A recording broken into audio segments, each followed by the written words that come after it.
আসসালামু আলাইকুম।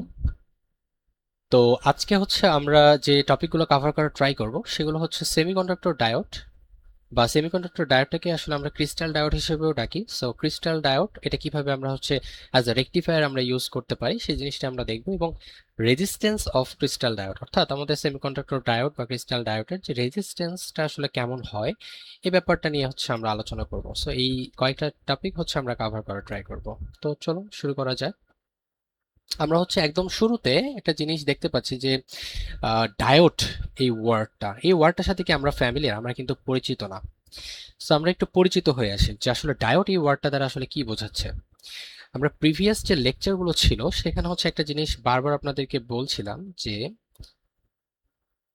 একটা পি টাইপ এবং হচ্ছে একটা এন টাইপ, এই দুটো যখন কাছাকাছি আসে তাদের মধ্যে হচ্ছে একটা ডিপ্লেশন লেয়ার ক্রিয়েট হয়, তাই তো?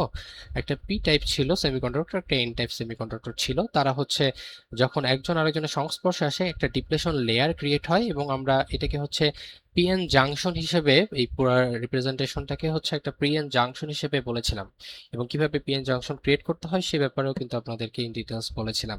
সো এই যে পিএন যে জাংশন অর্থাৎ যে সারফেস এরিয়াটা যেখানে হচ্ছে পি এবং এন হচ্ছে একত্রিত হয়, এই পিএন জাংশনটাকেই আমরা মূলত সেমিকন্ডাক্টর ডায়োড বা ক্রিস্টাল ডায়োড বলে থাকি। দেখুন, a PN junction is known as semiconductor or crystal diode. So একই জিনিস, যাহাই সেমিকন্ডাক্টর ডায়োড তাহাই ক্রিস্টাল ডায়োড। সো এবার আপনাদের ডায়োড ব্যাপারটা কি এটা তো আসলে মোটামুটি ক্লিয়ার হয়ে গেল আই থিঙ্ক। সো এখন আমরা আসলে এটাকে কেন ইউজ করি।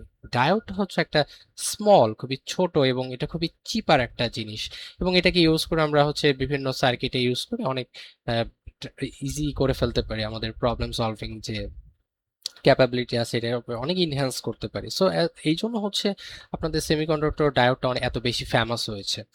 তো এবার আমরা যদি এটাকে গ্রাফে, সরি, সার্কিটে ইউজ করতে চাই, তাহলে অবভিয়াসলি আমাদেরকে এটা একটা সিম্বলের মাধ্যমে, আমরা তো হচ্ছে পিএন জাংশন এই ফরম্যাটে সবসময় হচ্ছে প্রকাশ করতে পারবো না, তাই না? এটা কেমন দেখা যাচ্ছে।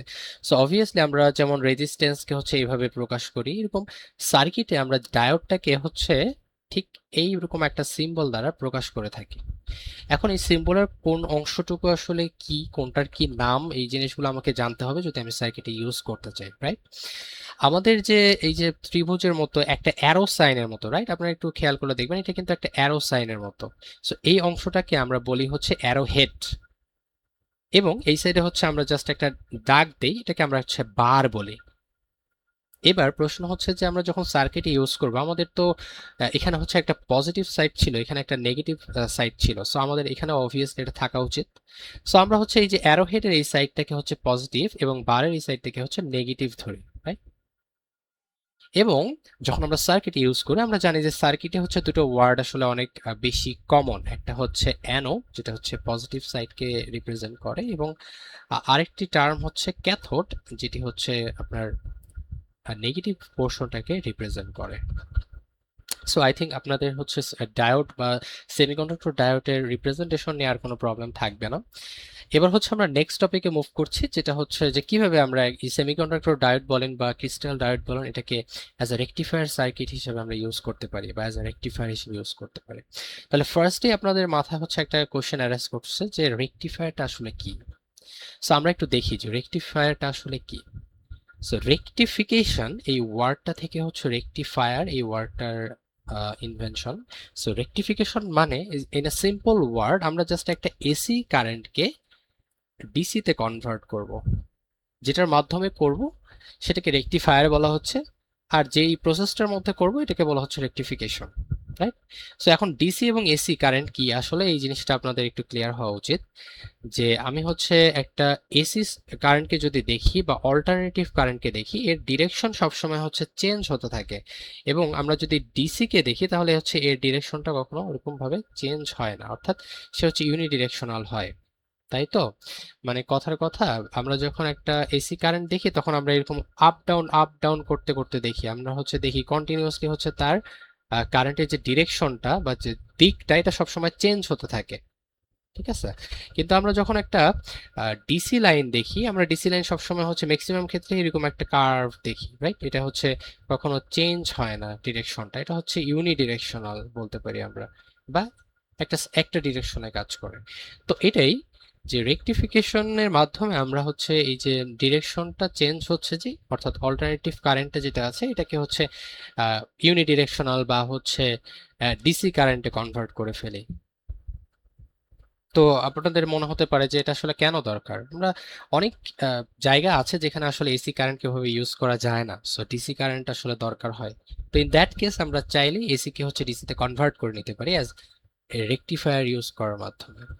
সো আই থিঙ্ক আপনাদের এই জিনিসটা ক্লিয়ার। এবার আমরা দেখি যে আসলে কিভাবে এই ডায়োডটাকে বা ক্রিস্টাল ডায়োডটাকে ইউজ করে আমরা আসলে রেকটিফায়ারটা ডিজাইন করতে পারি। তো এখানে হচ্ছে আমরা ভোল্টেজ সোর্স হিসেবে একটা এসি কে নিচ্ছি, এবং এসিটা যখন আমরা হচ্ছে আমাদের সার্কিটে ইউজ করব তখন হচ্ছে এরকম একটা সিম্বল দেই যে আমরা একটা গোলের ভিতরে এরকম হচ্ছে একটা ঢেউ খেলানো একটা আইকন ইউজ করি। এটা দ্বারা আমরা বুঝি যে এটা হচ্ছে সোর্সটা হচ্ছে এসি। ওকে, তো এবার আমরা জাস্ট এসি সোর্সের সাথে একটা সিম্পল ডায়োড অ্যাড করে দিয়েছি যেটা হচ্ছে আমাদের ক্রিস্টাল ডায়োড। ওকে, এবং এইদিকে হচ্ছে আমরা একটা লোড রেজিস্ট্যান্স অ্যাড করে দিয়েছি। তো আপনাদের একটা মাথায় কিন্তু একটা কোশ্চেন আসতে পারে যে আসলে আমরা এতদিন পরে আসছি রেজিস্ট্যান্স, রাইট? আমরা হচ্ছে এটাকে হচ্ছে রেজিস্ট্যান্স আর দ্বারা প্রকাশ করতাম, তাহলে আমরা এখন আর এল কেন ইউজ করছি? লোড রেজিস্ট্যান্স এবং রেজিস্ট্যান্সের মধ্যে আসলে কি পার্থক্য? সো রেজিস্ট্যান্সটা হচ্ছে যে এমনি বাধা, নর্মালি একটা বাধা, যে বিদ্যুৎ প্রবাহী যে বাধা, সেটাই হচ্ছে রেজিস্ট্যান্স। বা স্পেসিফিকলি আমি যখন বলে দিব যে আমার হচ্ছে সার্কিটের যে এই সোর্সের থেকে যে আমি পাওয়ারটা পাচ্ছি বা ভোল্টেজটা পাচ্ছি বা কারেন্টটা পাচ্ছি, সেইটিকে হচ্ছে আমরা যে বাধাটা প্রদান করছি স্পেসিফিক্যালি এই সোর্সটাকে, তখন ওটাকে হচ্ছে ওই সার্কিটের জন্য লোড রেজিস্ট্যান্স বলা হয়। জাস্ট এইটুকুই পার্থক্য, দুটোই আসলে রেজিস্ট্যান্স। তো এবার আমরা হচ্ছে একটা লোড রেজিস্ট্যান্স দিয়েছি এবং আমরা দেখব যে আমরা হচ্ছে এই রেজিস্ট্যান্সটার মধ্যে কোনো ভোল্টেজ ড্রপ পাই কিনা। যদি আমরা ভোল্টেজ ড্রপ পাই, হচ্ছে দুটো টেকনিক ইউজ করব আমরা, সেই দুটো টেকনিকে, তাহলে হচ্ছে ওই অনুযায়ী আমরা গ্রাফটা আর্ট করে দেখতে পারবো যে আসলে কিভাবে প্রসেসটা হচ্ছে। তো চলুন আমরা শুরু করি। আমরা আমরা জানি যে হচ্ছে দুটো প্রসেস রয়েছে। আমরা একটা দেখেছি হচ্ছে ফরওয়ার্ড বায়াসিং এবং আমরা হচ্ছে দেখেছি রিভার্স বায়াসিং। সো আমরা সর্বপ্রথম হচ্ছে ফরওয়ার্ড বায়াসিংটা একটু দেখতে যাচ্ছি। সো ফরওয়ার্ড বায়াসিং আমরা কি করি? আমরা হচ্ছে পজিটিভের সাথে আমাদের ব্যাটারির যে পজিটিভটা হচ্ছে সেটা অ্যাড করি, রাইট? আমরা কিন্তু এই টেকনিকটা দেখে এসেছি প্রিভিয়াস লেকচারগুলোতে, যে আমরা যখন ফরওয়ার্ড বায়াসিং করি তখন আমরা ব্যাটারির পজিটিভ প্রান্তকে ডায়োডের পজিটিভের সাথে অর্থাৎ পি এর সাথে কানেক্ট করে দেই। ওকে, সো আমরা সেটা করলাম এবং নেগেটিভকে হচ্ছে এন এর সাথে কানেক্ট করে দিলাম। সো আমরা এটাকে একটা ফরওয়ার্ড বায়াসিং করলাম। তো এখন আপনারা দেখেন যে যখন আমি ফরওয়ার্ড বায়াসিং করলাম তখন হচ্ছে কারেন্টটা এদিক দিয়ে পাস যখন হচ্ছে তখন কিন্তু সে ফরওয়ার্ড বায়াসিং এই হবে, কারণ ডায়োডটা ওইভাবেই সেট করা আছে। সো ফরওয়ার্ড বায়াসিং এ কি হবে? বিদ্যুৎ প্রবাহিত হবে বা ভোল্টেজটাকে পাস করতে দিবে। আমরা দেখে এসেছি যে ফরওয়ার্ড বায়াসিং এর মাধ্যমে কারেন্ট হচ্ছে পাস হয় ডায়োডের মধ্যে দিয়ে খুব ইজিলি। সো যেহেতু ভোল্টেজটা পাস হচ্ছে, অতএব আমরা অবশ্যই কিন্তু এই সাইডে যখন আসবে এই আর এল রেজিস্ট্যান্সের মধ্যে ভোল্টেজ ড্রপটা দেখতে পাবো, রাইট? সো এই যে ফরওয়ার্ড বায়াসিং এর ক্ষেত্রে আমরা এই যে ভোল্টেজ ড্রপটা দেখতে পাচ্ছি বা এই যে কার্ভটা আমরা পাচ্ছি, সো আউটপুটে আমরা কার্ভটা ড্র করে দিলাম। এবার আমরা হচ্ছে অল্টারনেটিভ কারেন্টের যে নিচের পোর্শনটুকু অর্থাৎ রিভার্স বায়াসিং এ দেখবো যে এই অংশটুকু আমরা পাচ্ছি কিনা। সো রিভার্স বায়াসিং করতে গেলে কি করতে হবে? আমাদেরকে হচ্ছে সেটআপটা ওইভাবে দিতে হবে। সো আমরা একটু ট্রাই করছি সেটআপটা দেওয়ার, যে রিভার্স বায়াসিং আমাদের ব্যাটারির যে ঋণাত্মক পোর্শনটা সেটা হচ্ছে ডায়োডের পজিটিভের সাথে, এবং ধনাত্মক যে পোর্শনটা এটা হচ্ছে ডায়োডের নেগেটিভ পোর্শনের সাথে অ্যাড থাকে, রাইট? তাই তো? বা আমরা বলতে পারি যে ব্যাটারির ঋণাত্মক প্রান্তটা হচ্ছে অ্যানোডের সাথে এবং ধনাত্মকটা হচ্ছে ক্যাথোডের সাথে অ্যাড করা আছে। এবার যখন আমরা রিভার্স বায়াসিং করব, আমরা জানি যে রিভার্স বায়াসিং এ কিন্তু আসলে কারেন্ট কন্ডাকশন হয় না। সো আমরা কিন্তু এই ডায়োডের মধ্যে দিয়ে কোনো ভোল্টেজ পাস হতে দেখব না। অ্যাজ এ রেজাল্ট আমরা কিন্তু এই আরএল যে রেজিস্ট্যান্সটা বা লোড রেজিস্ট্যান্সটা এখানে কিন্তু কোনো ভোল্টেজ ড্রপ দেখব না। অ্যাজ এ রেজাল্ট আমরা যে এই যে নিচের পোর্শনটুকু অর্থাৎ রিভার্স বায়াসিং এর ক্ষেত্রে এই কার্ভটুকু কিন্তু আমরা আউটপুটে পাবো না। বুঝাতে পেরেছি I think. In a same way আমরা যখন আবার ফরওয়ার্ড বায়াসিং করব তখন আমরা কিন্তু এই যে এই কার্ভটুকু কিন্তু আবার পাবো। একটু আগে হচ্ছে যেভাবে ফরওয়ার্ড বায়াসিং এই অংশটুকু পেয়েছিলাম, সেম ভাবে হচ্ছে আমরা ফরওয়ার্ড বায়াসিং এর সবগুলো পোর্শনই পাবো, কিন্তু রিভার্স বায়াসিং এর যে টাইমটা বা ডিউরেশনটা এই টাইমটাতে আমরা হচ্ছে কোনো কার্ভ পাচ্ছি না। দেখেন আপনাদের এই অংশটুকু হচ্ছে কোনো আপ ডাউন নেই, এখানে কোনো উপরেও পোর্শন নেই নিচেও পোর্শন নেই, এটা জাস্ট হচ্ছে আপনাদের পজ হয়ে আছে, রাইট? সো এই যে ব্যাপারটা যে আমরা হচ্ছে ইউনিডিরেকশনাল করে ফেলতে পেরেছি, আমরা জাস্ট উপরের পোর্শনগুলো নিচ্ছি, অর্থাৎ এটাকে আমরা ডিসি কারেন্টে কনভার্ট করতে পারছি। দেখেন আপনাদের ডিরেকশনটা কিন্তু এই যে চেঞ্জ হচ্ছে না, নিচের পোর্শনটুকু কিন্তু আমরা পাচ্ছি না। সো এইভাবে হচ্ছে আমরা একটা এসি সোর্সকে হচ্ছে ডিসিতে কনভার্ট করে ফেলতে পারি অ্যাজ আ রেকটিফায়ার, আমরা সেমিকন্ডাক্টর বা ক্রিস্টাল ডায়োডটাকে ইউজ করার মাধ্যমে। তো এটাই ছিল আসলে এটার কনসেপ্ট।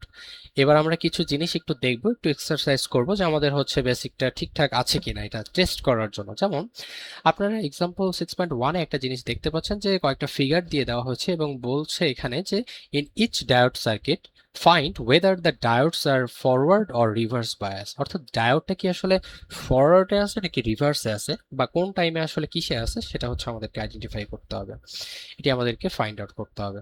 সো আমরা হচ্ছে প্রথম যে চিত্রটা আমরা হচ্ছে একের জন্য দেখি যে আসলে কি হচ্ছে এখানে। আমরা দেখতে পাচ্ছি এখানে হচ্ছে ব্যাটারির পজিটিভ, এই যে বড় সাইডটা যে সাইডে থাকে ওটাকে হচ্ছে পজিটিভ, দেখেন এই যে বড় দাগটা এই সাইডে আছে, সো এটা হচ্ছে পজিটিভ সাইড, এবং ছোট দাগটা যেখানে থাকে এটা হচ্ছে নেগেটিভ পোর্শন। আই থিঙ্ক এটা আপনারা জানেন। সো ব্যাটারির থেকে হচ্ছে ভোল্টেজটা হচ্ছে বের হচ্ছে, রাইট? বের হয়েছে, এখানে হচ্ছে কিছু ড্রপ হয়ে গেল, সাপোজ এটা হচ্ছে আরএল, এখানে কিছু হচ্ছে ভোল্টেজ ড্রপ হলো। বাট আপনাদের এখান দিয়ে হচ্ছে পাস হওয়ার টাইমে কারেন্টটা কোথায় কোথায় দিয়ে পাস হচ্ছে, ডিরেকশনটা কিন্তু দিয়ে দিয়েছে যেটা হচ্ছে ডাউনওয়ার্ড, এবং এটাও হচ্ছে ডাউনওয়ার্ড। সো দেখেন এভাবে যখন পাস হচ্ছে তখন এটা কিন্তু ডায়োডের পজিটিভ পোর্শন এবং এটা হচ্ছে নেগেটিভ পোর্শন। সো ব্যাটারির পজিটিভ কিন্তু ডায়োডের পজিটিভের সাথে অ্যাড আছে, তার মানে এটা কিন্তু অবভিয়াসলি ফরওয়ার্ড বায়াসিং এ রয়েছে, তাই তো? সো আমরা বলতে পারি যে D1 যে ডায়োডটা এটা কিন্তু কিসে রয়েছে, এটা হচ্ছে ফরওয়ার্ডে রয়েছে বা ফরওয়ার্ড বায়াসে রয়েছে। ওকে, এবার হচ্ছে আমরা D2 এর ক্ষেত্রে একটু দেখি যে এটা হচ্ছে পজিটিভ এবং এই সাইডটাতে অ্যারোটা দেওয়া আছে যে এটা হচ্ছে ডাউনওয়ার্ড। সো এখানেও সেম ভাবে কিন্তু ডায়োডের এই যে এই অংশটা পজিটিভ কারণ অ্যারো হেডের অংশটা, এবং বারের সাইডটা হচ্ছে নেগেটিভ, তাই তো? সো এবার ব্যাটারির পজিটিভ দেখেন প্লাসটা এন এর সাথে, অর্থাৎ পজিটিভটা নেগেটিভের সাথে কানেক্টেড, তাহলে অবভিয়াসলি এটা কিসে কিসে রয়েছে, আমাদের যে D2টা এটা রয়েছে রিভার্সে, তাই তো? আমরা সিম্পলি এটি জেনে এই জাস্ট একটা কথাই মনে রাখবো যে ব্যাটারির পজিটিভ সাইডটা যদি আমাদের ডায়োডের পজিটিভের সাথে অ্যাড থাকে তাহলে হচ্ছে এটা ফরওয়ার্ডে রয়েছে, আদারওয়াইজ রিভার্স। তাহলে ফার্স্টটা আমরা সলভ করে ফেলাম, এবার হচ্ছে সেকেন্ডটাতে আমরা যাচ্ছি। তো সেকেন্ড যে ফিগারটা রয়েছে এই ফিগারটাতে কিন্তু আপনারা দেখেন এখানে কিন্তু কোনো ডিরেকশন বলা নেই, তার মানে এটা হচ্ছে একটা এসি কারেন্ট পাস করা হচ্ছে, তার মানে এখানে আমাদের ফরওয়ার্ড রিভার্স দুইটা অংশ আমাদের দিকে দেখতে হবে। সো আমরা হচ্ছে ফার্স্টে এটাকে হচ্ছে প্লাস ধরলাম এবং এটাকে মাইনাস ধরলাম, অর্থাৎ ফরওয়ার্ড বায়াসিং আমরা করছি।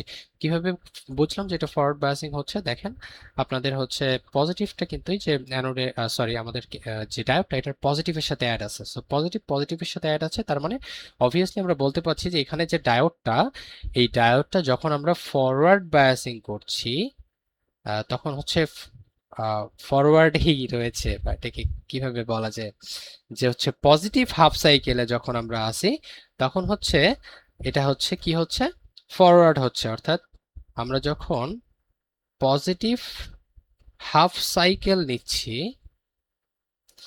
অর্থাৎ এটাকে হচ্ছে সুন্দরভাবে এটাই বলা যায়, অন্য কোনোভাবে রিপ্রেজেন্টেশনটা আসলে হয় না, কারণ আপনাদের এখানে একটা এসি সোর্স আছে, তাই তো? এই যে পজিটিভ হাফ সাইকেলটা অর্থাৎ জাস্ট উপরের পোর্শনটা, এই পজিটিভ হাফ সাইকেলটা এটা একটা ফুল সাইকেল না, এই অংশটুকু এবং এই অংশটুকু এটা যদি আমরা জোড়া দিই নিচে নিচে তাহলে এটা একটা ফুল একটা সাইকেল হয়ে যাবে।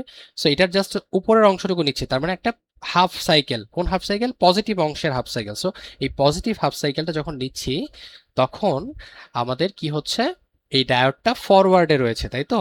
কারণ এই যে পজিটিভের সাথে পি। কিন্তু যখন আমরা হচ্ছে নেগেটিভ হাফ সাইকেলটা নিব, আমরা যখন নেগেটিভ হাফ সাইকেলটা নিব তখন কি হয় আমরা একটু দেখে আসি। যে নেগেটিভ হাফ সাইকেলটা যখন নিব তখন অবশ্যই আমাদের চিহ্নগুলো হচ্ছে চেঞ্জ হয়ে যাবে, অর্থাৎ এখানে হচ্ছে মাইনাস চলে আসবে এবং এখানে প্লাস চলে আসবে। তো নেগেটিভ হাফ সাইকেলে আমাদের দেখেন যে ব্যাটারির পজিটিভ নেগেটিভ পোর্শনটা হচ্ছে আমাদের ডায়োডের পজিটিভের সাথে, তার মানে এটা কিন্তু একটা রিভার্স বায়াসে রয়েছে, তাই তো? সো এই ক্ষেত্রে আমাদের রিভার্স যে বায়াসটা এটা হচ্ছে, সো পজিটিভ হাফ সাইকেল আমাদের ফরওয়ার্ড বায়াসে কাজ করতেছে ডায়োডটা, এবং নেগেটিভ হাফ সাইকেলে হচ্ছে আমাদের রিভার্স বায়াসটা কাজ করতেছে। নেগেটিভ হাফ সাইকেল কোনটুকু, এই যে এই অংশটুকু এটা হচ্ছে নেগেটিভ হাফ সাইকেল, তাই তো? ওকে, সো আই থিঙ্ক ক্লিয়ার। এবার হচ্ছে আমরা 3 নম্বর যে ফিগারটা রয়েছে এটাতে একটু সার্কিটটাতে হচ্ছে একটু মুভ করি, যে আমরা দেখি এখানে কি হচ্ছে। এখানেও সেম ভাবে হচ্ছে আপনাদের কোনো ডিরেকশন বলা নেই, বাট হচ্ছে একটা এসি কারেন্ট দেওয়া আছে, তার মানে হচ্ছে এটারও পজিটিভ হাফ সাইকেল এবং হচ্ছে নেগেটিভ হাফ সাইকেলে কি হচ্ছে এই ব্যাপার দুটো আমাদেরকে দেখতে হবে। সো আমরা যখন হচ্ছে এই যে পজিটিভ হাফ সাইকেলে আসি, পজিটিভ হাফ, তখন কি হচ্ছে আমরা একটু দেখে আসি। পজিটিভ হাফ মানে হচ্ছে আমরা এখানে হচ্ছে প্লাস দিচ্ছি এবং এখানে হচ্ছে মাইনাস দিচ্ছি। তাহলে পজিটিভের সাথে ডায়োডের এই যে এটা হচ্ছে পজিটিভ, এটা হচ্ছে নেগেটিভ, তাই তো? এটা হচ্ছে নেগেটিভ, এটা হচ্ছে পজিটিভ। সো আমাদের যে ব্যাটারি পজিটিভ সেটা হচ্ছে ডায়োডের এই যে পজিটিভের সাথে কিন্তু অ্যাড আছে, এই যে পজিটিভ, দেখেন এই যে পজিটিভ, এই যে পি এর সাথে অ্যাড আছে। তার মানে আমাদের যখন হচ্ছে পজিটিভ হাফ সাইকেল চলতেছে তখন যে ডি ওয়ানটা, এই যে ডি ওয়ানটা যেটা, এটা হচ্ছে আমাদের কিসে আছে? এটা অবশ্যই কিন্তু ফরওয়ার্ডে রয়েছে। সো আমরা লিখে দিলাম যে ফরওয়ার্ড। এবং এই সেম ভাবে এই পজিটিভ হাফ সাইকেলেই যখন আমাদের এই যে ডি টুটা নিয়ে আমরা আলোচনা করব, তখন দেখেন ব্যাটারির পজিটিভটা কিন্তু, এই যে ব্যাটারির পজিটিভটা কিন্তু কানেক্ট আছে কিসের সাথে? আমাদের ডায়োডের নেগেটিভ পোর্শনটার সাথে। তার মানে এটা কিন্তু রিভার্স বায়াসে রয়েছে, তাই তো? সো আমরা এটা লিখলাম যে ডি টুটা এটা হচ্ছে রিভার্স বায়াসে রয়েছে। আই থিঙ্ক ক্লিয়ার আপনাদের ব্যাপারটা। এবার আমরা জাস্ট হচ্ছে জিনিসটাকে উল্টাবো, অর্থাৎ আমরা হচ্ছে এখানে হচ্ছে নেগেটিভ যে হাফ সাইকেলটা এটাকে নিয়ে একটু আলোচনা করব, যে এই সেম সার্কিটে নেগেটিভ হাফ সাইকেল আসলে কি হয়। নেগেটিভ হাফ সাইকেল বলতে আমরা বোঝাচ্ছি যে আমরা জাস্ট হচ্ছে ব্যাটারির যে ডিরেকশনটা এটাকে হচ্ছে আমরা চেঞ্জ করে দেব। ওকে, সো আমরা যদি ব্যাটারির ডিরেকশনটা চেঞ্জ করে দিই, অর্থাৎ এখানে হচ্ছে আমরা নেগেটিভ দিচ্ছি এবং এখানে হচ্ছে পজিটিভ দিচ্ছি, তো সেক্ষেত্রে কি হচ্ছে দেখেন, আপনাদের এই যে নেগেটিভ সাইডটা কিন্তু এবার এই ডি ওয়ান এর সাথে পজিটিভে কানেক্ট, তার মানে এবার কিন্তু জাস্ট চেঞ্জ হয়ে যাচ্ছে, তাই তো? সো এবার আমরা বলতে পারি যে এবার যে আমাদের ডি ওয়ানটা এটা হচ্ছে কিসে রয়েছে? আমাদের এই ডি ওয়ানটা রয়েছে রিভার্স। এবং আমাদের যে ডি টুটা এটা হচ্ছে আমরা একটু দেখি যে ডি টুটার ক্ষেত্রে নেগেটিভটা, দেখেন আপনারা নেগেটিভটা কিসের সাথে কানেক্ট রয়েছে? নেগেটিভের সাথে। তার মানে কি এটা কিন্তু অবভিয়াসলি আমাদের ফরওয়ার্ড বায়াসিং হয়ে যাচ্ছে। সো জাস্ট কিন্তু আমরা নেগেটিভ এবং পজিটিভ হাফ সাইকেলে উল্টা দেখতে পেলাম। So that's the magic. Okay, এবার আমরা হচ্ছে 4 নম্বরটা নিয়ে একটু আলোচনা করি। 4 নম্বর সার্কিটটাতে আসলে কি হচ্ছে। এখানেও সেম ভাবে আমরা পজিটিভ এবং নেগেটিভের জন্য করব। সো পজিটিভ হাফ সাইকেলের জন্য যখন করছি তখন ব্যাটারির পজিটিভ পোর্শনটা আমাদের দেখেন হচ্ছে এই যে ডি ওয়ান এখানে হচ্ছে নেগেটিভ অংশটার সাথে কানেক্টেড রয়েছে, তাই তো? তার মানে এটা কিন্তু আমরা দেখেই বলে দিতে পারছি যে এটা হচ্ছে আপনার পজিটিভ যে হাফ সাইকেলটা রয়েছে। সেক্ষেত্রে আমাদের যে ডি টুটা সেটা হচ্ছে কিসে রয়েছে? এটা হচ্ছে রিভার্সে রয়েছে, তাই তো? তাহলে ডি ওয়ান এর আসলে কি অবস্থা এটা আমরা একটু দেখি। দেখেন আমরা যখন পজিটিভ হাফ সাইকেল নিচ্ছি তখন কিন্তু সেম ভাবে এই যে পজিটিভ অংশটা কিন্তু ডি ওয়ান এর ক্ষেত্রেও নেগেটিভটার সাথে কানেক্টেড রয়েছে। আবার উল্টাভাবে দেখতে পারেন এই যে নেগেটিভটা পজিটিভের সাথে, অর্থাৎ অপোজিট যখন সেম সেম হবে না তখনই হচ্ছে সেটা রিভার্স বায়াসে রয়েছে। সো নেগেটিভ পজিটিভের সাথে তার মানে সেম সেম হয়নি, ডিফারেন্ট। সো অবভিয়াসলি এটা কিন্তু রিভার্স বায়াসে রয়েছে। ওকে, সো পজিটিভ হাফ সাইকেল আমাদের ডান। এবার আমরা হচ্ছে নেগেটিভ হাফ সাইকেলে কি হয় এই ব্যাপারটা হচ্ছে দেখবো। সো নেগেটিভ হাফে আমাদের চিহ্নগুলো কিন্তু অবভিয়াসলি একটু চেঞ্জ হয়ে যাবে। সো আমরা হচ্ছে ডিরেকশনগুলোকে একটু, চিহ্নগুলোকে একটু চেঞ্জ করে দিচ্ছি। সো এবার হচ্ছে এটা মাইনাস এবং এটা প্লাস হয়ে গেল। এবার দেখেন যে নেগেটিভ অংশটা, ব্যাটারির যে নেগেটিভ অংশটা সেটা হচ্ছে আমাদের ডায়োডের যে নেগেটিভ অংশ সেটার সাথে অ্যাড আছে। সো সেম সেম হয়ে গেছে, নেগেটিভ নেগেটিভ। অবভিয়াসলি আমাদের যে ডি টু এটা কিন্তু ফরওয়ার্ড বায়াসিং এ থাকবে, তাই তো? সো এটা আমরা হচ্ছে ফরওয়ার্ড লিখে দিলাম। এবং আমাদের ডি ওয়ান এর ক্ষেত্রে কি হবে একটু দেখে আসি। ব্যাটারির পজিটিভ অংশ এই যে এই সাইড দিয়ে আপনারা যান, ব্যাটারির পজিটিভ অংশ কিন্তু কি পজিটিভের সাথে কানেক্টেড আছে, বা এভাবে দেখতে পারেন যে উপর থেকে নেগেটিভ অংশটা নেগেটিভের সাথে কানেক্টেড, তার মানে সেম সেম। তাহলে অবভিয়াসলি ডি ওয়ানটাও আমাদের কিসে রয়েছে? ফরওয়ার্ডে রয়েছে, forward biased. So I think আপনাদের ফুল কনসেপ্টটা ক্লিয়ার। আমি হচ্ছে ডিফারেন্ট ডিফারেন্ট ফিগারের মাধ্যমে, সার্কিটের মাধ্যমে জিনিসটা বোঝানোর ট্রাই করলাম। এবার আমরা একটা টপিকে যাব যেটা হচ্ছে resistance of crystal diode. So resistance of crystal diode ব্যাপারটা আসলে কি, যে ক্রিস্টাল ডায়োডের রেজিস্ট্যান্স নিয়ে আমরা কথা বলবো। সো আমরা দুইটা জিনিস জানি, যে একটা হচ্ছে ফরওয়ার্ড বায়াসিং, একটা হচ্ছে রিভার্স বায়াসিং। তাহলে অবভিয়াসলি রেজিস্ট্যান্সটাও আসলে দুই ধরনের হওয়া উচিত, তাই তো? একটা হচ্ছে ফরওয়ার্ড রেজিস্ট্যান্স এবং আরেকটা হওয়া উচিত কি রিভার্স রেজিস্ট্যান্স। ওকে, সো এটাই আসলে, বাট আমরা হচ্ছে একটু ডিটেলস আলোচনা করব। সো ফরওয়ার্ড রেজিস্ট্যান্সে যখন আমরা ঢুকলাম তখন যে ডায়োডটা ছিল ওই ডায়োডটা ফরওয়ার্ড বায়াসিং এ আমাদের যে বাধাটা প্রদান করবে বা যে রেজিস্ট্যান্সটা অফার করবে সেটাকে আমরা বলবো ফরওয়ার্ড রেজিস্ট্যান্স। এটাই কিন্তু সিম্পল, ডেফিনেশনটা সিম্পল, যে আমাদের যে ডায়োডটা, সেই ডায়োডটা যখন ফরওয়ার্ডে থাকবে তখন আমাদের যে বাধাটা বা রেজিস্ট্যান্সটা আসলে অফার করবে সেটাই আসলে ফরওয়ার্ড রেজিস্ট্যান্স। কিন্তু এখন আপনারা একটা জিনিস কিন্তু একটু আগেই পড়ে এসেছেন যে আমাদের হচ্ছে ডিসি এবং এসি এই দুইটা কনসেপ্ট রয়েছে। এবং দুইটা কিন্তু সেম না, একটা হচ্ছে অল্টারনেটিভ কারেন্ট, একটা হচ্ছে ডিরেক্ট কারেন্ট। তার মানে হচ্ছে একটা হচ্ছে ডিরেকশন কন্টিনিউয়াসলি চেঞ্জ হতে থাকে এবং আরেকটার কোনো ডিরেকশনটা চেঞ্জ হয় না। এখন আপনারা একটা জিনিস একটু চিন্তা করেন যে যেটার হচ্ছে ডিরেকশনটা চেঞ্জ হবে না, রাইট, ওটা হচ্ছে আমি চাইলেই খুব ইজিলি কিন্তু কি করে ফেলতে পারি, এটা কিন্তু খুব ইজিলি হচ্ছে চেঞ্জটা বের করে ফেলতে পারি, তাই তো? যে জাস্ট হচ্ছে এই পয়েন্ট থেকে কথার কথা এই পয়েন্টে কি পরিমাণ চেঞ্জ হলো এটা হচ্ছে আমরা খুব ইজিলি হচ্ছে বিয়োগ করে দিলে বা ভাগ করে দিলে বা যেভাবে হোক এটা হচ্ছে বের করতে পারি just point to point calculation করে। কিন্তু আপনাদের যখন ডিরেকশনটা চেঞ্জ হতে থাকবে ক্রমাগত, যেমন হচ্ছে এইরকম এইরকম ঢেউ খেলানো এরকম অনেক হচ্ছে শেপের হতে পারে, তো সেক্ষেত্রে আমরা যখন চেঞ্জটা নিব আমরা হচ্ছে এরকম ডিরেক্ট হচ্ছে পয়েন্ট টু পয়েন্ট জিনিসটা নিতে পারি না। তো তখন আমরা যেটা করি, তখন হচ্ছে আমরা চেঞ্জটাকে নিই, অর্থাৎ এই অংশটাতে কি পরিমাণ চেঞ্জ হলো ডিভাইডেড বাই এই অংশটাকে কি পরিমাণ চেঞ্জ হলো। মানে আমরা হচ্ছে যখন দেখবো ইন ডিটেলস তখন হচ্ছে আমরা আরো বুঝতে পারবো যে ইকুয়েশনটাতে যখন আমরা দেখবো। চলুন আমরা শুরু করি যে ডিসি ফরওয়ার্ড রেজিস্ট্যান্স এখানে আসলে কি হয়। দেখেন আপনাদের কার্ভটা তো উঠছে, অর্থাৎ এটা হচ্ছে কারেন্ট ভার্সেস ভোল্টেজের। সো ভোল্টেজ যত বাড়তেছে কারেন্টটা তত হচ্ছে ইনক্রিজ হচ্ছে, তাই তো? সো এখন যদি আমরা চাই যে হচ্ছে এই যে পি পয়েন্টটা, হ্যাঁ, সো এখানে হচ্ছে আপনাদের ফরওয়ার্ড রেজিস্ট্যান্সের ভ্যালুটা কত এটা হচ্ছে আমরা দেখতে চাই, বা হচ্ছে এই এই পুরো সার্কিটের জন্য ফরওয়ার্ড রেজিস্ট্যান্সের যে ভ্যালুটা এটা হচ্ছে আমরা দেখতে চাই। তো আমরা যখন একটা নির্দিষ্ট এভাবে পয়েন্টকে টার্গেট করব তখন আমরা ডিসিতে কিন্তু খুব ইজিলি পয়েন্ট দিয়ে ক্যালকুলেশন করে ফেলতে পারবো। কেমন? যেমন হচ্ছে আপনাদের আহ, একটা ইকুয়েশন কিন্তু জানা যে ভি ইকুয়ালস টু আই আর, তাই তো? অথবা আপনারা হচ্ছে এটা দিয়ে মনে রাখতে পারেন যে I equals to V by R, এগুলো হচ্ছে কারেন্ট রেজিস্ট্যান্স ভোল্টেজের মধ্যে সম্পর্ক। সো এই দুটো সূত্রের মধ্যে আমরা আরটাকে যে কোনো ভাবে বের করে ফেলতে পারি। যদি সাপোজ এখান থেকে যদি আমরা আরটাকে বের করি এই সূত্রটা থেকে, তাহলে আমরা কিন্তু ইজিলি এখানে দেখতে পাচ্ছি যে এটা হচ্ছে ভি বাই আই, তাই তো? তাহলে ভোল্টেজ ভার্সেস হচ্ছে আপনার কারেন্ট। সো আমরা জাস্ট এই কার্ভটাকে এখানে ড্র করেছি যে এখানে হচ্ছে আমরা ওয়াই এক্সিস বরাবর কারেন্টটাকে ধরছি এবং আমরা হচ্ছে এক্স এক্সিস বরাবর ভোল্টেজটাকে ধরছি। সো ভোল্টেজটা যত হচ্ছে বৃদ্ধি পাচ্ছে কারেন্টটাও কিন্তু বৃদ্ধি পাচ্ছে। সো আমরা যদি এ পজিশন পর্যন্ত যাই তাহলে আমাদের ভোল্টেজ যে বৃদ্ধি কতটুকু পেলো, এই যে ও এ পোর্শন ফার্স্টে হচ্ছে ও ছিল বা জিরো ছিল, এখান থেকে হচ্ছে এ পজিশনে আসছে, তাই তো? সো ও এ এই অংশটুকু হচ্ছে ভোল্টেজের চেঞ্জ, রাইট? সো আমরা লিখলাম আমাদের সূত্রে এই যে উপরে ভি ছিল, আমরা ভি এর জায়গায় জাস্ট এই যে ও এ পোর্শনটুকু লিখেছি।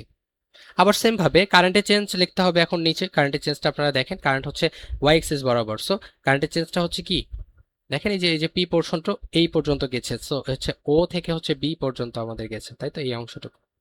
তাহলে আমরা কারেন্টের চেঞ্জটাকে লিখতে পারি ও বি, রাইট? সো আমরা কিন্তু ডিরেক্ট হচ্ছে এটাকে এভাবে লেন্থ আকারে হচ্ছে একটা ইয়ার মাধ্যমে দেখাতে পারছি আর কি ডিসিতে, রাইট? এখানে কিন্তু কোনো প্রবলেম হচ্ছে না। কিন্তু আমরা যখন এসি নিয়ে কথা বলবো তখন হচ্ছে আপনাদের একটু প্রবলেম হবে। কেমন? প্রবলেমটা হচ্ছে যে ডিসিতে আমরা চাইলে হচ্ছে এরকম ডিরেক্ট কোনো পয়েন্ট টু পয়েন্ট এরকম বলতে পারি না। আসলে কেন বলতে পারি না, কারণ এখানে হচ্ছে কন্টিনিউয়াসলি এটার ডিরেকশনটা চেঞ্জ হতে থাকে, ডিরেকশনটা চেঞ্জ হতে থাকে, ডিরেকশনটা চেঞ্জ হতে থাকে। সো আমরা আসলে স্পেসিফিকলি এভাবে যদি বলি যে পয়েন্ট টু পয়েন্ট তাহলে আমাদের আসলে রাশিটা ভুল চলে আসবে। অর্থাৎ এখানে যে আই এর চেঞ্জটা, এখানে যে ডি এর চেঞ্জটা, এটা আসলে এমন হয় না যে ডি এর হচ্ছে এতটুকু চেঞ্জ আমি নিলাম ফলে আই এর আমি কতটুকু চেঞ্জ পেলাম। আবার যদি নেক্সট পোর্শনটাতে যাই তখন হচ্ছে চেঞ্জটা আমরা ঠিক মতো আসলে ক্যালকুলেশন করতে পারবো না, রাইট? কারণ হচ্ছে এখানে কন্টিনিউয়াসলি আমাদের ডিরেকশনটা চেঞ্জ হয়ে যাচ্ছে। সো যখন ডিরেকশনটা চেঞ্জ হয় তখন আসলে আমরা কি করি, তখন আমরা হচ্ছে একটা চেঞ্জের একটা পার্থক্য নেই যে এই অংশ থেকে সাপোজ এ থেকে বি তে কি পরিমাণ ভোল্টেজ চেঞ্জ হলো, আবার এই চেঞ্জটুকুর মধ্যে কারেন্টের কি পরিমাণ চেঞ্জ হলো ওই অংশটুকু আমরা নেই। অর্থাৎ আমরা হচ্ছে ডিরেক্ট বলতে পারি না ভোল্টেজ হচ্ছে এত হলে কারেন্ট এত, এভাবে হচ্ছে ডিরেক্ট বলতে পারি না, আমরা হচ্ছে চেঞ্জ আকারে জিনিসটাকে বলতে পারি। রাইট? যে এতটুকু ভোল্টেজের পরিবর্তনে কারেন্ট কতটুকু পরিবর্তিত হলো, এইভাবে। সো জিনিসটাকে আসলে রিপ্রেজেন্ট করা যায় এভাবে যে আমি যদি চাই যে এ বি এই অংশটুকুর মধ্যে আসলে কি পরিমাণ আমরা ফরওয়ার্ড রেজিস্ট্যান্স পাচ্ছি, সেক্ষেত্রে আমরা ভি কতটুকু চেঞ্জ হচ্ছে, এ থেকে বি এই অংশটুকু চেঞ্জ হচ্ছে, তাই তো? সো এ থেকে বি এই অংশটুকু চেঞ্জ হচ্ছে, ঠিক, কিন্তু আমি কিন্তু এখানে ডিরেক্ট লিখতে পারছি না যে এ বি। আমাকে কি লিখতে হবে শুরু থেকে, যে ও বি মাইনাস ও এ, তাই তো? এখান থেকে শুরু করে বি পর্যন্ত এই অংশটুকুর মধ্যে বি পর্যন্ত গেলে ভোল্টেজ চেঞ্জটা পাচ্ছি। আবার এখান থেকে শুরু করে এই পর্যন্ত ও এই অংশটুকু কি এ পোর্শন পর্যন্ত হচ্ছে ভোল্টেজের চেঞ্জটা। সো আমরা যখন এ বি এই অংশটুকুতে কি পরিমাণ ভোল্টেজ চেঞ্জ এটা বের করতে চাবো, অবশ্যই আমাকে এই যে ও বি এটা থেকে এই ও এ এ পোর্শনটা বাদ দিতে হবে, তাহলেই তো আমি এই অংশটুকু পাবো, তাই তো? এই ফুল লাইনটা থেকে যদি আমি এই অংশটুকু বাদ দিয়ে দেই, তাহলেই তো আমি এই অংশটুকু পাচ্ছি, রাইট? কনসেপ্ট এরকম।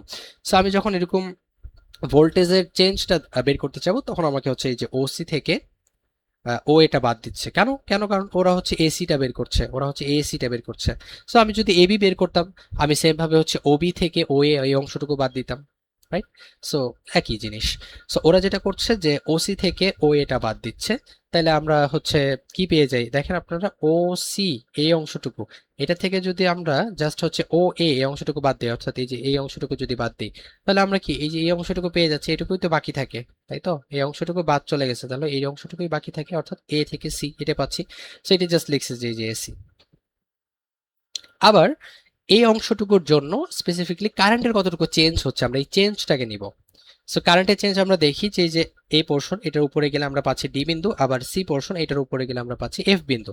তার মানে আমরা এখন এই যে ও থেকে যে এফ এই অংশটুকু হচ্ছে আমরা নিব ফার্স্টে, হ্যাঁ? তারপর এখান থেকে হচ্ছে এই যে ও থেকে যে ডি এই অংশটুকু যদি আমরা বাদ দিয়ে দিই, তাহলে কিন্তু আমরা পেয়ে যাব যে এই যে এই অংশটুকুতে কি পরিমাণ আসলে কারেন্টের চেঞ্জটা হচ্ছে সেটা পেয়ে যাবো, রাইট? তো সেটাই করা হয়েছে যে ও এফ থেকে ও ডিটা বাদ দিয়ে দেওয়া হয়েছে, ফলে আমরা হচ্ছে ডিএফ এই অংশটা পাচ্ছি, যেখানে হচ্ছে কারেন্টের চেঞ্জটা আমরা ইজিলি পেয়ে যাচ্ছি। সো আমরা সহজে একটা ওভারভিউ দিয়ে দিই যে যখন আমরা ডিসি বের করি তখন হচ্ছে আমরা direct point to point calculation করতে পারি। আমরা ডিরেক্ট বলতে পারি যে ভোল্টেজের চেঞ্জ হচ্ছে ভোল্টেজ হচ্ছে এতটুকু বাড়ছে, এই পোর্শনে যদি আসে তাহলে কারেন্ট হচ্ছিল কত হবে, ভ্যালুটা ডিরেক্ট ভ্যালুটা পেয়ে যাই। কিন্তু যখন আমরা এসিতে ক্যালকুলেট করি তখন আমাদের চেঞ্জ নিয়ে কাজ করতে হয়, যে ভোল্টেজের কতটুকু চেঞ্জ হলো, ওই চেঞ্জটুকুর মধ্যে আসলে কারেন্টের কি পরিমাণ চেঞ্জ হলো। সো এইভাবে হচ্ছে জিনিসটাকে ডিল করি। So I think clear.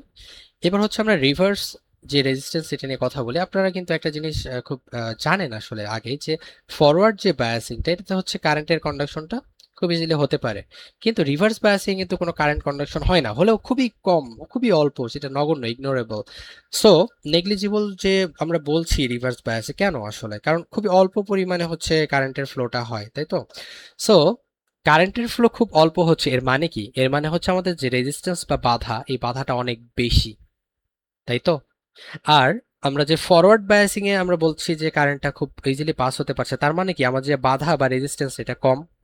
তাহলে অবভিয়াসলি আমাদের ফরওয়ার্ড যে রেজিস্ট্যান্সটা, এই ভ্যালুটা কিন্তু তুলনামূলক কম হবে রিভার্স বায়াসিং এর রেজিস্ট্যান্সের থেকে। অর্থাৎ রিভার্স বায়াসিং এর ক্ষেত্রে রেজিস্ট্যান্সের ভ্যালুটা অনেক বেশি হয় compare to forward resistance. So এটাই লিখবো যে ফরওয়ার্ড রেজিস্ট্যান্সের থেকে যে রিভার্স রেজিস্ট্যান্সের ভ্যালুটা অনেক বেশি, সেই জিনিসটা আমরা দেখতে পাই এখানে একটা পোর্শনের মাধ্যমে, যে জার্মানিয়ামের ক্ষেত্রে রিভার্স রেজিস্ট্যান্স এবং ফরওয়ার্ড রেজিস্ট্যান্সের যে অনুপাত সেটা হচ্ছে 40,000:1। তার মানে আমরা যদি ফরওয়ার্ড রেজিস্ট্যান্স 1 ওহম পাই, রিভার্স পাই হচ্ছে 40,000 রেজিস্ট্যান্স, সরি ওহম। আবার সেম ভাবে সিলিকনের জন্য যদি আমরা হচ্ছে ফরওয়ার্ডে যদি 1 ওহম পাই রেজিস্ট্যান্স, তাহলে আমরা রিভার্স যে বায়াস করব সেখানে হচ্ছে যে রেজিস্ট্যান্সের ভ্যালুটা পাবো, রিভার্স রেজিস্ট্যান্স সেটা পাবো 10 লাখ। সো হিউজ পার্থক্য থাকে। সো রিভার্স রেজিস্ট্যান্সটা কি আসলে, এটা তো আপনারা অলরেডি বুঝতে পেরেছেন। রিভার্স বায়াসে আসলে যে রেজিস্ট্যান্সটা আমরা ফিল করি বা ডায়োডটা যে রেজিস্ট্যান্সটা আমাদেরকে অফার করে, সেটা অবশ্যই রিভার্স রেজিস্ট্যান্স। তো এই আর কি, আপাতত এইটুকুই ছিল হচ্ছে ডিসকাশন আপনাদের। আই থিঙ্ক বুঝতে পেরেছেন আপনারা এই কনসেপ্টগুলো। যদি কোনো প্রবলেম থাকে আমরা হচ্ছে লাইভ ক্লাসে এই জিনিসগুলো ক্লিয়ার করার ট্রাই করব। সো ধন্যবাদ।